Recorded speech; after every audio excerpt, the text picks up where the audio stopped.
Elisabeth Guigou, bonsoir. Bonsoir. Bienvenue au Talk Orange Le Figaro. Vous êtes députée de Seine-Saint-Denis et vous soutenez Martine Aubry. Oui.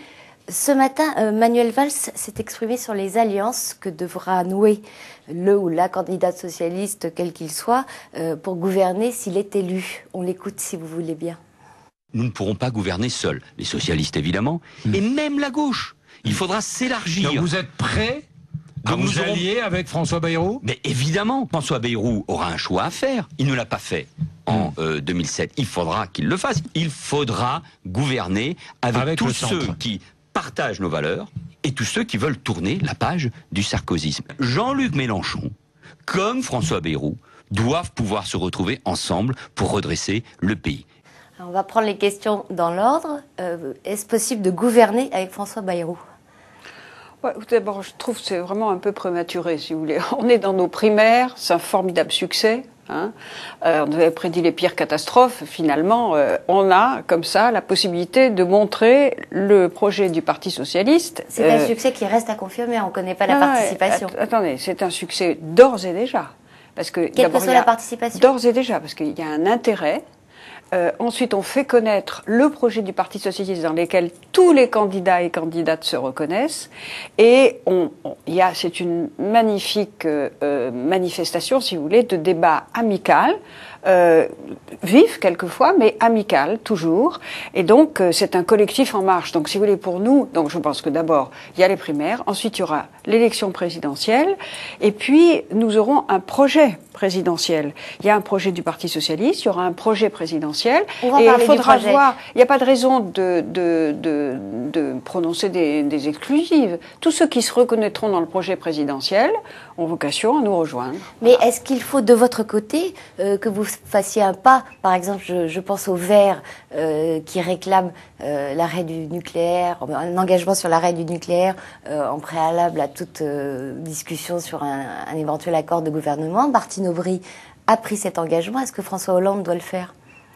Non, mais je ne pense pas qu'aucun de nos candidats et candidates se détermine par rapport à d'autres. Ils se déterminent par rapport à des convictions qu'ils ont. Quand on fait un compromis, ça suppose que chacune des parties fasse des concessions. De toute façon, sur le nucléaire, il y a une question massive qui est posée, et qui est posée maintenant, puisque il faut savoir si on continue à investir pour remplacer les centrales qui, de toute façon, arrivent en fin de vie et qui devront être remplacées.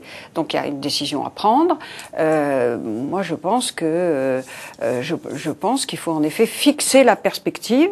Alors, c'est pas pour demain matin, loin de là, hein, mais fixer la perspective de remplacer le nucléaire progressivement, parce que c'est vrai que on n'a pas résolu le problème des déchets. On est très en retard sur les énergies renouvelables par rapport aux Allemands. Donc je pense que c'est une question qui mérite qu'on soit très volontaire. Comme vous le disiez, le débat de la primaire a permis de comparer les propositions. Quelles idées des Ségolène Royal méritent d'être retenues? Je vais vous poser la question pour tous les autres candidats. Oui, non, mais je trouve que Ségolène Royal a une bonne façon, si vous voulez, de s'adresser aux gens. Je trouve qu'elle elle a beaucoup progressé depuis 2007. Elle est plus précise dans ses propositions. Je pense qu'elle se reconnaît, j'ai pas vu de différence, elle se reconnaît dans le projet du PS. Elle a mis l'accent beaucoup sur le civisme. Oui, et ça c'est une excellente chose. Oui. Je pense que ça reste quelque chose à reprendre. Bien entendu, ça reste.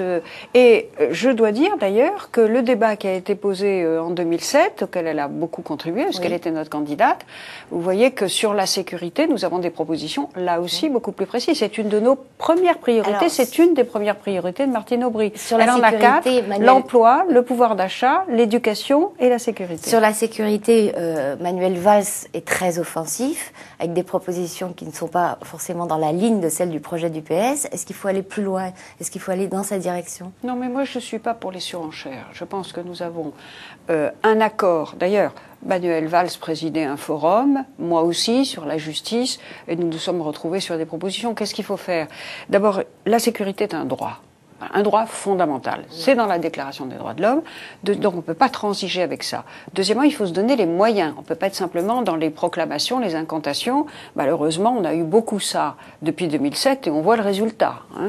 C'est un échec flagrant. Donc il faut obtenir des résultats. Troisièmement, il faut évidemment mettre en œuvre toute une palette de moyens. Il y a bien entendu des moyens à donner à la police et à la justice. Nous annonçons... Sur la justice, et donc, Martine Aubry a été très prudente. Elle dit qu'étant donné la situation financière, elle ne veut pas parler de remise à plat de la justice. En tout cas, elle n'en fait pas une priorité. Non, elle l'a dit explicitement. Si vous permettez, j'étais avec elle à Nantes. Elle s'est exprimée publiquement. Elle a dit nous aurons un plan de rattrapage du retard qui est absolument indispensable. D'ailleurs, elle l'a écrit dans une tribune qu'a publiée Mediapart, car c'est pas possible qu'on soit à la traîne, qu'on soit un des derniers pays européens pour les efforts pour notre justice. Alors, ce qui est vrai, c'est que nous ne savons pas exactement l'héritage que nous allons avoir. Je crains malheureusement que la situation soit encore plus dégradée qu'elle ne l'est aujourd'hui. Et par conséquent, je pense qu'il faut être en effet dans le phasage, si vous voulez. Mais la direction est claire. La sécurité, c'est la police, la justice, c'est aussi l'éducation, c'est aussi le social, parce que nous n'avons pas une vue manichéenne des choses. Sans parler de réforme globale de la justice, sur un point très précis, qui est particulièrement d'actualité étant donné le climat des affaires, si la gauche arrive au pouvoir, est-ce qu'elle devra revoir le régime d'immunité présidentielle ? Oui. Martine Aubry l'a dit à plusieurs reprises. Je pense qu'il faut que le président de la République soit responsable pour les actes qui sont détachables de sa fonction. D'ailleurs, elle s'est engagée également à modifier le système de responsabilité pénale des ministres. Il n'y a aucune raison. Il faut qu'il y ait un filtre, bien entendu. Une commission de filtrage. On ne peut pas voir le président ou les ministres mis en cause par n'importe qui sur n'importe quoi. Mais une fois ce filtre réalisé, pour les actes détachables de la fonction, il faut pouvoir aller devant les tribunaux normaux. Vous avez été garde des Sceaux. Est-ce que la juge Isabelle Prévost-Després, qui a écrit le livre Sarkozy m'a tué, mérite une sanction? Écoutez, d'abord, je n'ai pas lu ce livre. Vous en connaissez les éléments, elle fait état de témoignages qui n'ont pas été enregistrés. Est une magistrate compétente, qui a eu maille à partir avec le procureur de Nanterre, M. Courroy, qui a été nommé par le président de la République contre l'avis du Conseil supérieur de la magistrature, qui a fait tout ce qu'il a pu pour retarder la nomination d'un juge d'instruction dans l'affaire Woerth-Bettencourt. Madame Prévost-Després s'est insurgée contre cela. Voilà. Alors après, ces déclarations, ça, je ne sais pas. Moi, je fais confiance à l'inspection des services judiciaires pour déterminer si Madame Prévost-Després a été imprudente ou pas. Mais Michel Mercier, le ministre de la Justice, a dit qu'il ne s'en mêlerait pas, qu'il laisserait l'administration. Voilà, je pense que c'est important, si vous voulez, qu'il puisse y avoir un jugement objectif vis-à-vis d'une magistrate qui a été courageuse, qui a été très malmenée. Voilà. Et il me semble que il faut voir quel est l'équilibre entre cette magistrate, encore une fois, qui a beaucoup souffert dans ses fonctions, et deuxièmement, la nécessité d'avoir de la retenue par rapport, lorsque un collègue, évidemment, s'occupe des affaires en cours. Sur un autre sujet, les 35 heures, il y a eu discussion à l'occasion de la primaire, et Martine Aubry a reconnu que le passage aux 35 heures à l'hôpital n'avait pas été une réussite. Et elle a précisé, mais à l'époque, ce n'était plus moi qui étais ministre de l'Emploi. Effectivement, c'était plus elle, c'était vous. Vous diriez que ça a été une réussite? Non, je crois... Enfin, il y a eu du bon et du moins bon. Personne ne met en doute le fait qu'il fallait que les infirmiers et les infirmières à l'hôpital, qui est un métier usant, qui est un métier fatigant, puissent avoir les 35 heures. De surcroît, les 35 heures avaient été données dans les cliniques privées déjà. Donc, il était indispensable d'avoir un équilibre, sinon on aurait eu une hémorragie des infirmiers vers les cliniques privées au détriment de l'hôpital. Donc là, la mécanique était lancée. Là où je pense que nous aurions dû être plus prudents, et là je prends ma part de responsabilité, c'est que comme les recrutements avaient été arrêtés par les gouvernements de droite, mais vous savez que ça prend plus de 3 ans Bien pour sûr. former des infirmières, on n'avait pas Comme pour les assez...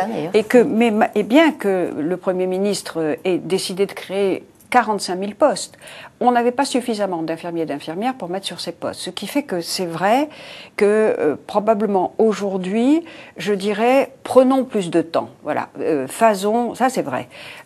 Mais bon, encore une fois, c'était une décision qui avait été prise. Je pense que dans la gestion au jour le jour, il aurait fallu prendre plus de temps pour que ça se passe mieux. Dernière question à laquelle je vous demanderai une réponse brève, si c'est possible. Est-ce que vous souhaitez que les candidats qui seront éliminés au premier tour de la primaire donnent des consignes de vote pour le second ? Ils feront ce qu'ils pensent faire, mais je pense, vous savez, que les Françaises et les Français, et c'est vrai aussi pour les gens de gauche qui vont aller voter, ils n'aiment pas qu'on leur dicte d'une façon ou d'une autre, que ce soit par les sondages, que ce soit par... Ils n'aiment pas qu'on leur dicte leur vote. Ils vont se déterminer en tant que tels. C'est pour ça que je crois que ce qui est important, c'est d'abord de bien réfléchir pour ce vote. Quel est celui ou celle qui a, le plus de chances de nous faire gagner, mais aussi de réussir ensuite. Et moi, si je soutiens Martine Aubry, d'abord c'est parce qu'elle est claire dans ce qu'elle dit. Elle est très claire et très précise. Et il faut être précis. Deuxièmement, quand elle dit quelque chose, elle le fait. Et troisièmement, quand elle fait quelque chose, elle le réussit. Elle a réussi tout ce qu'elle a entrepris. Et par ailleurs, elle est courageuse parce qu'elle a pris des engagements qui, moi, me tiennent à cœur. Par exemple, la lutte contre le cumul des mandats, l'interdiction. Ou encore l'égalité professionnelle entre les femmes et les hommes et la généralisation de la parité. Pour moi, c'est ce type de réforme sociale et de société, si vous voulez, qui font bouger une société dont je crois on a besoin, parce qu'on a besoin de plus de justice. Ce sont des engagements que François Hollande, lui, n'a pas pris. S'il devait être vainqueur de la primaire, est-ce que vous le soutiendriez sans réserve ? Tout le monde se rassemblera. Ça me fait absolument aucun doute dans l'esprit d'aucun d'entre nous derrière celui ou celle qui aura été désigné pour porter nos couleurs. Alors simplement, après, il faudra que le ou la candidat, d'ailleurs, tienne compte, évidemment, de ce rassemblement et veille à intégrer, bien entendu, les priorités de celui ou celle qui n'aura pas été désigné. Donc le projet socialiste est appelé à évoluer. Elisabeth Guigou, je vous remercie. Merci à vous. Bonsoir. Lundi, nous recevrons Delphine Batteau, qui est députée socialiste des Deux-Sèvres et qui soutient Ségolène Royal. Bonsoir et à lundi.